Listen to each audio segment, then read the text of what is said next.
1986. Hujan turun dengan cara yang khas di desa kecil pinggiran Jawa Tengah itu. Perlahan, rapat, dan seperti tidak pernah benar-benar berhenti. Jalan tanah menuju rumah tua di ujung desa berubah menjadi lumpur kecoklatan.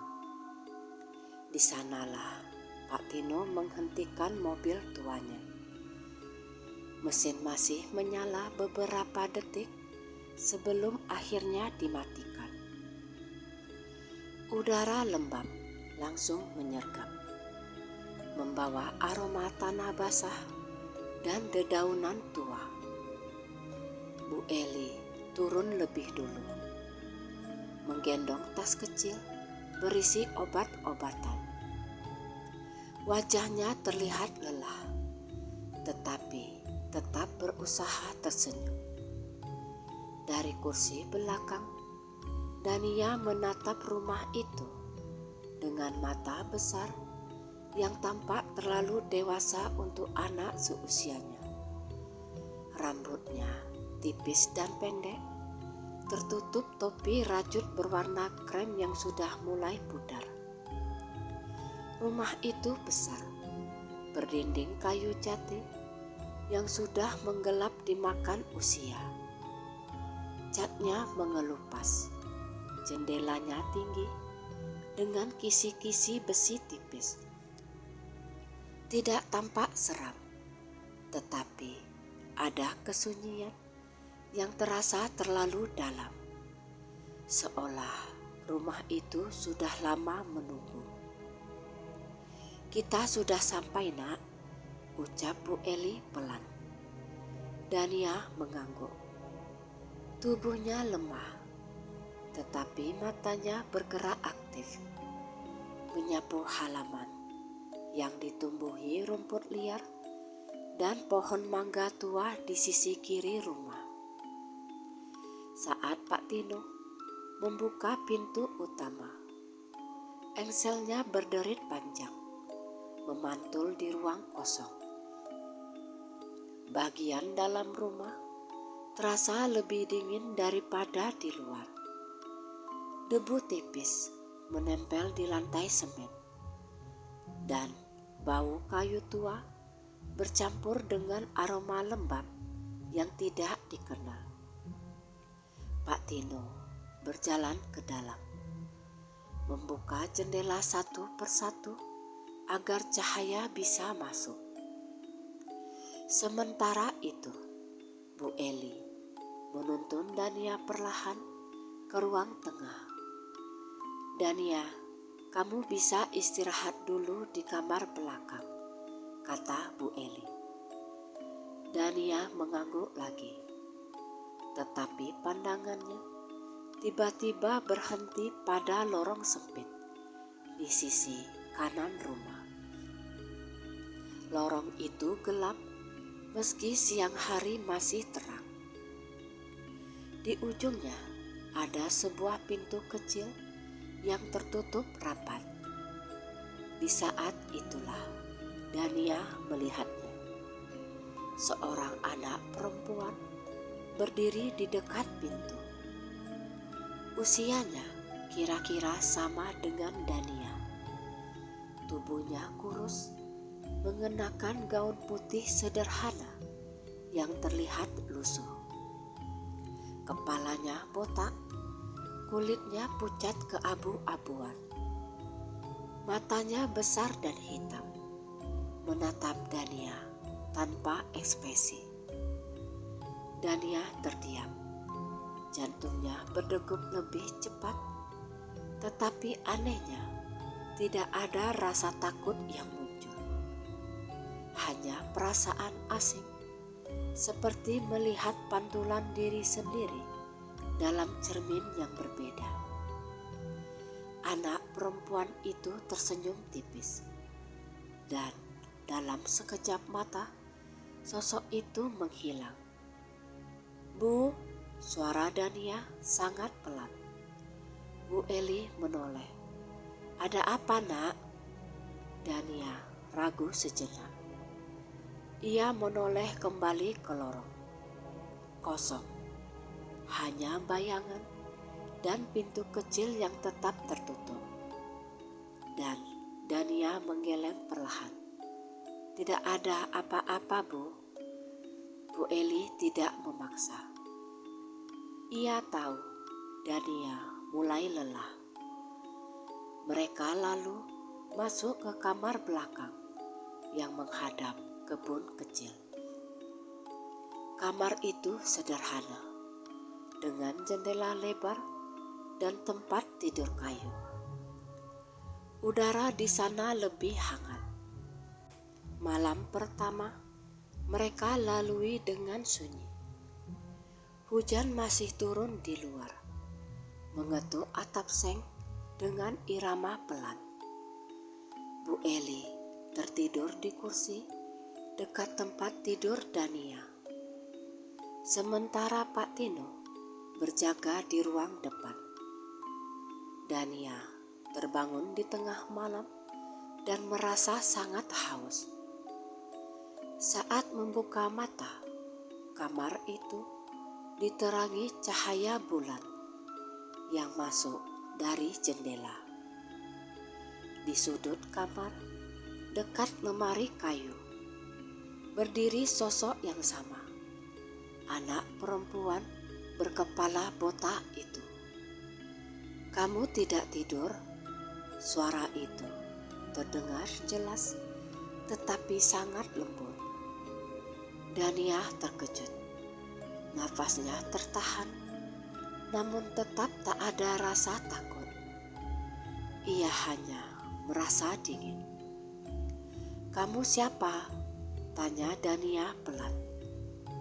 Anak itu mendekat beberapa langkah dan berhenti di ujung tempat tidur. "Aku dulu tinggal di sini. Aku sendirian, jadi aku akan menemanimu." Dania menelan ludah. "Kepalamu?" Anak itu tersenyum kecil. "Aku juga sakit." Kata-kata itu membuat dada Dania terasa sesak. Ia tak lagi bertanya. Ada pemahaman yang aneh di antara mereka. Seolah sesuatu yang berat tidak perlu dijelaskan. "Namaku Dania," ucapnya setelah beberapa saat. Anak itu terdiam sejenak. "Aku sudah lupa namaku." Mereka saling pandang. Di luar, hujan mulai reda. Sosok itu perlahan memudar, seperti kabut yang disentuh angin. Keesokan paginya, Dania tampak lebih pendiam. Saat sarapan, ia bertanya pelan pada Bu Eli. "Bu, rumah ini dulu apa benar punya anak perempuan?" Bu Eli terkejut. "Kata orang desa, memang pernah ada keluarga yang tinggal di sini. Anaknya sakit keras." Dania menunduk, menggenggam sendoknya erat. Sejak hari itu, Dania tidak lagi merasa sendiri di rumah tua tersebut. Setiap sore, saat Pak Tino dan Bu Eli sibuk membereskan rumah, Dania duduk di kamarnya. Dan di sanalah anak perempuan berkepala botak itu selalu muncul dalam diam, menemani seolah waktu tak lagi penting. Rumah itu tetap sunyi, namun bagi Dania, sunyi itu mulai memiliki teman. Hari-hari berikutnya berjalan lambat di rumah tua itu. Pagi datang dengan kabut tipis yang menggantung di halaman, dan sore selalu ditutup oleh langit kelabu. Dania lebih banyak menghabiskan waktu di kamar, duduk di dekat jendela, sambil memandangi daun mangga yang gugur satu persatu. Tubuhnya semakin mudah lelah. Kadang hanya untuk bangkit dari tempat tidur saja, ia harus menarik nafas panjang. Namun, setiap kali rasa lelah itu datang, anak perempuan berkepala botak selalu hadir. Ia biasanya muncul tanpa suara, berdiri di dekat jendela, atau duduk di lantai sambil memeluk lututnya sendiri. Wajahnya tenang, seolah sudah lama berdamai dengan keadaan yang dialami. "Kamu tidak sekolah?" tanya Dania di suatu sore. "Aku dulu sering bolos," jawab anak itu lirih. "Aku sering pusing, kakiku juga tak kuat." Dania mengangguk. Ia mengerti perasaan itu lebih dari siapapun. Mereka jarang berbicara panjang. Kebanyakan waktu hanya diisi dalam diam. Tetapi keheningan itu terasa nyaman. Kadang Dania bercerita tentang rumah lama mereka di kota, tentang boneka kesayangannya yang ditinggal karena tidak muat di mobil, atau tentang rasa takutnya pada jarum suntik. Anak itu mendengarkan tanpa menyela. "Aku dulu juga takut. Setiap bau obat, aku ingin menangis." Kalimat itu membuat mata Dania panas. Ia memalingkan wajahnya, pura-pura menatap keluar jendela. Bu Eli memperhatikan perubahan pada putrinya. Dania sering tersenyum sendiri, kadang berbicara pelan, seperti sedang bercakap dengan seseorang. Awalnya, Bu Eli mengira itu hanya cara Dania menghibur diri. Ia tidak tega menegur, takut menghancurkan dunia kecil yang mungkin sedang dibangun anaknya agar bisa bertahan. Di sisi lain, Pak Tino mulai merasa ada sesuatu yang janggal di rumah itu. Ia beberapa kali mendengar langkah kaki kecil di lorong malam hari, atau pintu kamar Dania terbuka sendiri, padahal ia yakin sudah menutupnya. Namun, setiap kali ia bertanya, Dania hanya menjawab singkat, "Ada temanku." Pak Tino mengira Dania membayangkan sesuatu. Ia memilih diam. Di suatu malam, kondisi Dania menurun drastis. Demamnya tinggi, napasnya pendek-pendek. Bu Eli panik, memeluk Dania sambil memanggil Pak Tino. Mereka berencana membawanya ke rumah sakit keesokan paginya, karena hujan deras membuat jalan hampir tak bisa dilewati. Dalam keadaan setengah sadar, Dania melihat kamar itu dipenuhi cahaya redup. Anak perempuan berkepala botak duduk di samping tempat tidurnya, menggenggam tangan Dania yang dingin. "Kamu capek ya?" ucapnya lembut. Dania mengangguk lemah. "Aku takut." Anak itu tersenyum. Kali ini lebih jelas dari sebelumnya. "Aku juga dulu takut, tapi tidak sakit selamanya." "Benarkah?" Suara Dania hampir tak terdengar. Ya, ada waktu di mana semuanya berhenti, terasa berat. Air mata Dania mengalir pelan. Anak itu menghapusnya dengan tangan yang terasa dingin tetapi menenangkan. "Kamu tidak sendirian," katanya lagi. Keesokan paginya, demam Dania sedikit turun. Bu Eli menganggapnya sebagai keajaiban kecil. Mereka tetap membawa Dania ke rumah sakit desa untuk pemeriksaan. Dokter hanya bisa menggeleng pelan, menyarankan agar keluarga bersiap dengan segala kemungkinan. Sejak hari itu, anak perempuan berkepala botak semakin sering muncul, bahkan di siang hari. Dania tidak lagi merasa heran, ia justru menunggu. Suatu sore, saat matahari hampir tenggelam, Dania memberanikan diri bertanya, "Dulu kamu meninggal ya di rumah ini?" Anak itu terdiam lama. Wajahnya menunduk.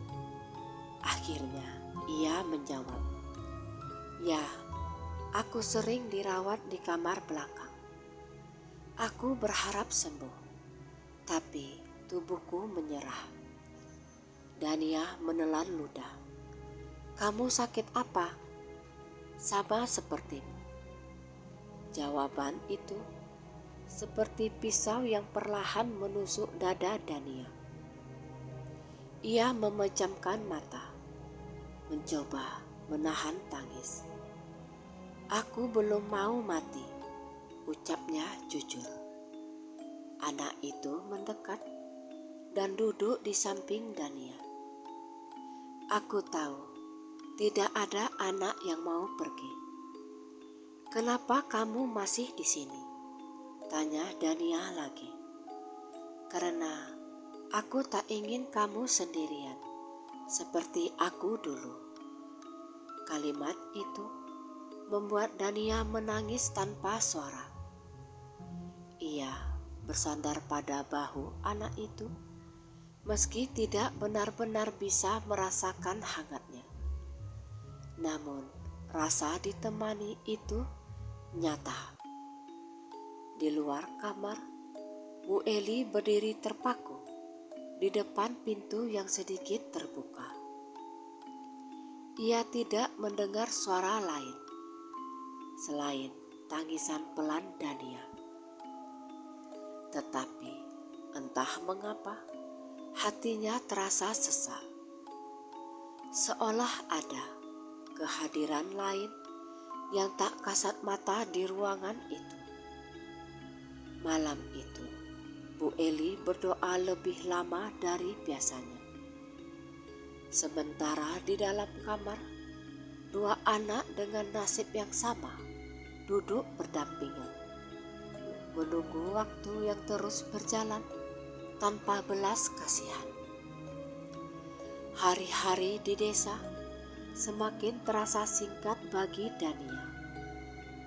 Tubuhnya kian sering merasa nyeri, terutama di malam hari. Kadang ia terbangun dengan keringat dingin. Napasnya terputus-putus dan dada terasa berat, seolah ada beban besar yang menindih. Bu Eli hampir tak pernah meninggalkannya sendiri lagi. Ia tidur di lantai kamar, beralaskan tikar tipis agar bisa segera bangun bila Dania memanggil. Namun, meski tubuh Dania semakin lemah, wajahnya justru tampak lebih tenang. Ada ketenangan yang perlahan tumbuh, sesuatu yang tidak sepenuhnya dipahami oleh Pak Tino dan Bu Eli. Dania jarang mengeluh. Ia lebih sering memandang kosong ke langit-langit atau tersenyum kecil tanpa alasan yang jelas. Anak perempuan berkepala botak kini hampir selalu berada di dekatnya. Ia tak lagi hanya muncul di sudut kamar. Kadang ia berdiri di ambang pintu, kadang duduk di kursi kecil yang dulu disiapkan Bu Eli. Seolah keberadaannya semakin kuat, semakin nyata bersamaan dengan melemahnya Dania. "Kamu semakin sering tidur," ucap anak itu suatu pagi.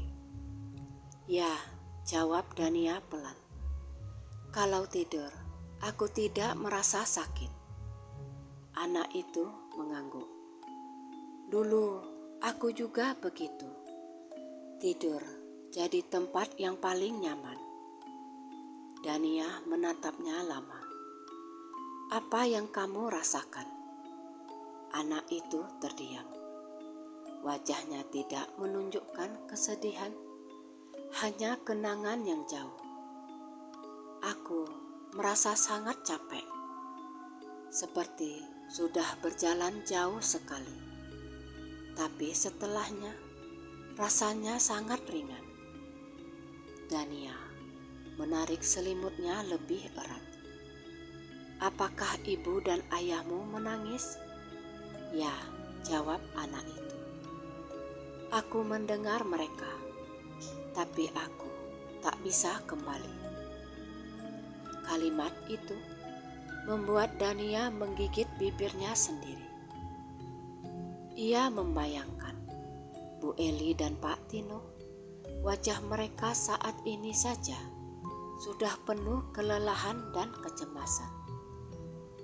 Ia tak ingin mereka menangis lebih banyak. Suatu sore, hujan turun deras. Angin membuat jendela bergetar pelan. Bu Eli tertidur kelelahan di samping Dania.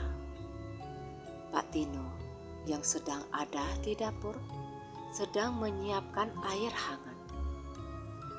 Dania terbangun dan melihat anak perempuan itu berdiri di dekat jendela, memandang hujan. "Kau akan pergi?" tanya Dania tiba-tiba. Anak itu menoleh, tatapannya lembut, tetapi ada sesuatu yang berubah. "Aku tak bisa lama-lama lagi," jawabnya jujur. Jantung Dania berdegup lebih cepat. "Kenapa?" "Karena waktumu hampir tiba, Dania," ucapnya pelan. Air mata Dania langsung mengalir. "Aku belum siap." "Aku tahu."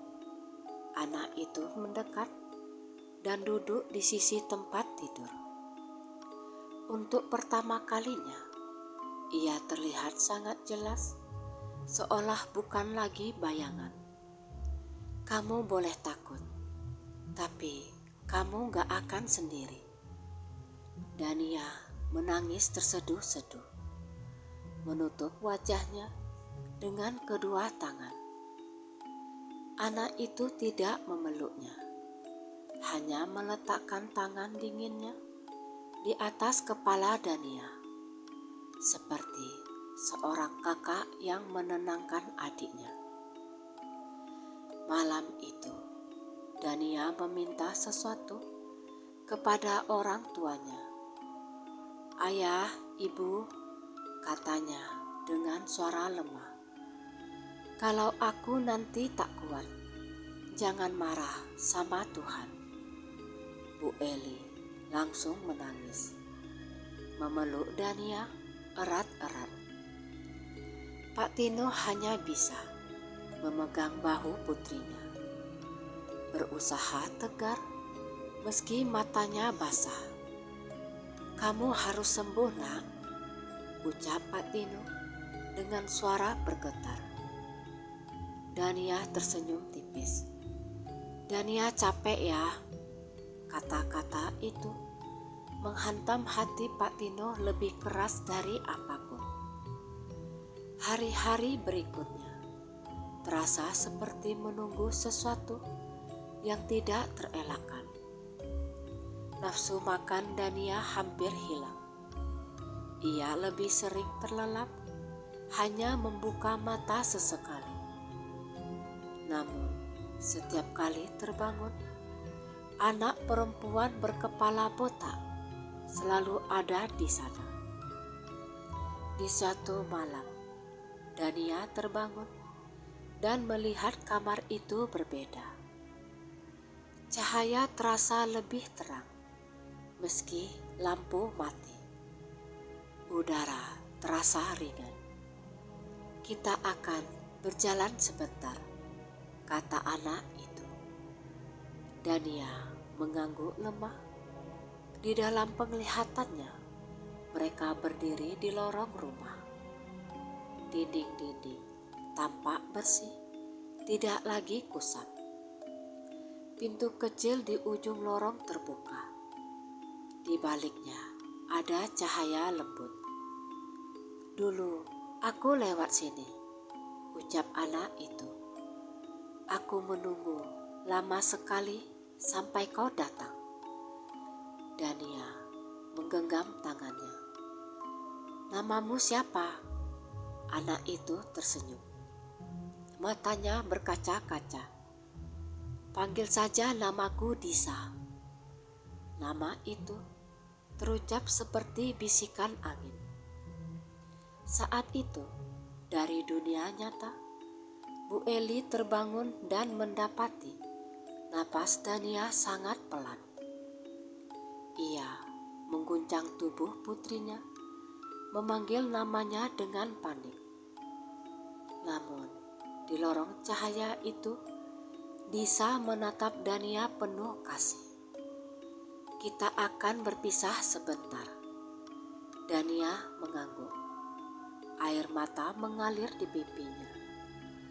Aku takut meninggalkan ibu dan ayah. Dulu aku juga takut, jawab Disa. Tapi cinta tidak ikut pergi. Lorong itu semakin terang. Pak Tino di kamar berlari masuk, memanggil nama Dania dengan suara gemetar. Dan di antara dua dunia, Dania menggenggam tangan Disa erat-erat, menunggu detik yang kian menyempit. Malam itu, hujan tak turun. Desa terasa sunyi, bahkan terlalu sunyi. Seolah alam ikut menahan napas. Di kamar belakang rumah tua itu, lampu menyala redup. Bu Eli memeluk tubuh Dania yang semakin ringan.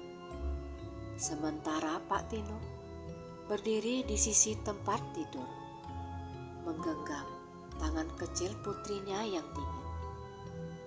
Napas Dania terdengar pendek-pendek, hampir tak terdengar. Wajahnya pucat, tetapi ada ketenangan yang tidak pernah mereka lihat sebelumnya. Tidak ada raut kesakitan, tidak ada kerutan takut, hanya kedamaian yang menyayat hati. Dania, ibu di sini nak, bisik Bu Eli dengan suara gemetar. Kelopak mata Dania bergerak perlahan. Ia membuka mata dan menatap kedua orang tuanya. Senyum kecil terukir di bibirnya. Ibu jangan menangis, ucapnya sangat pelan. Aku tidak sakit lagi. Air mata Bu Eli jatuh tanpa bisa ditahan. Ia menggeleng berulang kali, memeluk Dania lebih erat. Seolah dengan begitu, ia bisa menahan waktu. Di sudut kamar, Disa berdiri diam. Sosoknya kini tampak lebih terang dari sebelumnya. Gaun putihnya bersih, wajahnya berseri lembut. Ia menunggu penuh kesabaran. Pak Tino menunduk, dahinya hampir menyentuh tangan Dania. "Ayah bangga sama kamu, Dania," katanya lirih. "Maafkan ayah kalau belum bisa membuat kamu sembuh." Dania menggeleng pelan. "Ayah sudah baik sekali." Ia lalu mengalihkan pandangannya ke sudut kamar, ke arah Disa. Mata mereka bertemu. Disa tersenyum sambil mengulurkan tangannya. "Sudah waktunya," kata Disa lembut, tanpa suara yang terdengar oleh siapapun selain Dania. Dania menarik nafas terakhirnya dengan perlahan. "Ibu, ayah, Dania sayang kalian." Kalimat itu terputus oleh hembusan napas yang panjang dan pelan. Tubuh Dania menjadi sangat ringan. Tangannya terlepas dari genggaman Pak Tino. Bu Eli menjerit pelan, memeluk tubuh putrinya yang telah diam untuk selamanya. Pak Tino berdiri kaku. Matanya terbuka lebar, dunia terasa runtuh dalam sekejap. Tangis pecah di kamar itu, menembus dinding kayu rumah tua yang telah menyimpan terlalu banyak kesedihan. Sementara itu, di antara cahaya lembut yang tak kasat mata, Dania berdiri di samping Disa. Ia tidak merasakan sakit, tidak ada rasa berat, hanya kehangatan yang menyelimuti. "Aku tinggalkan mereka," ucap Dania dengan suara bergetar menahan kesedihan. Disa mengangguk pelan. "Mereka akan merindukanmu, tapi kamu gak akan hilang dari cinta mereka." Dania menoleh sekali lagi. Ia melihat Bu Eli dan Pak Tino menangis di sisi tubuhnya. Hatinya perih, tetapi Disa menggenggam tangannya erat. "Ayo," kata Disa. "Kita sudah cukup lama menunggu." Cahaya itu semakin terang, menelan dua sosok kecil yang berjalan berdampingan. Keesokan harinya, kabar kepergian Dania menyebar pelan di desa. Tidak banyak orang yang mengenalnya, tetapi semua yang datang melayat bisa merasakan duka mendalam di rumah itu. Bu Eli tampak kosong, matanya sembab. Pak Tino menjadi lebih pendiam, seperti kehilangan sebagian jiwanya. Dania dimakamkan di pemakaman kecil desa, di bawah pohon Kamboja yang sedang berbunga. Saat jenazah diturunkan, Bu Eli hampir pingsan. Pak Tino memeluk istrinya, berusaha tegar, meski air matanya jatuh satu persatu. Sejak hari itu, rumah tua kembali sunyi. Namun, ada hal-hal kecil yang berubah. Kamar Dania tidak pernah terasa benar-benar kosong. Kadang, Bu Eli mencium aroma obat yang samar, meski tidak ada apa-apa di sana. Kadang Pak Tino merasa seperti ada dua pasang langkah kecil di lorong saat malam sunyi. Di suatu sore, Bu Eli duduk di kamar Dania, memandangi tempat tidur kosong itu. Air matanya jatuh perlahan. "Dania, kalau kamu bahagia di sana, ibu ikhlas nak," bisiknya lembut. Angin lembut masuk melalui jendela, menggerakkan tirai tipis. Untuk sesaat, Bu Eli merasa ada kehangatan menyentuh bahunya. Ia menoleh dan tentu saja tak ada siapapun. Namun, entah mengapa, dadanya terasa sedikit lebih ringan. Beberapa minggu kemudian, Pak Tino menemukan sesuatu di sudut lorong dekat pintu kecil yang dulu selalu tertutup. Sebuah bunga kamboja kecil tergeletak rapi, tapi masih segar. Padahal pohonnya jauh dari rumah. Pak Tino terdiam lama. Ia tidak membuang bunga itu. Ia meletakkannya di kamar Dania, di atas meja kecil. Malam itu, untuk pertama kalinya sejak kepergian Dania, Pak Tino bermimpi. Ia melihat Dania berjalan sambil bergandengan tangan dengan seorang anak perempuan berkepala botak. Mereka menoleh dan tersenyum, lalu berjalan menjauh menuju cahaya. Tidak ada kesedihan di wajah mereka. Sejak saat itu, penampakan di rumah tua itu tak pernah muncul lagi. Rumah tersebut akhirnya benar-benar kosong, bukan karena ditinggalkan, melainkan karena tugasnya telah selesai. Ia telah menjadi tempat pertemuan dua jiwa kecil yang saling menguatkan di akhir perjalanan mereka.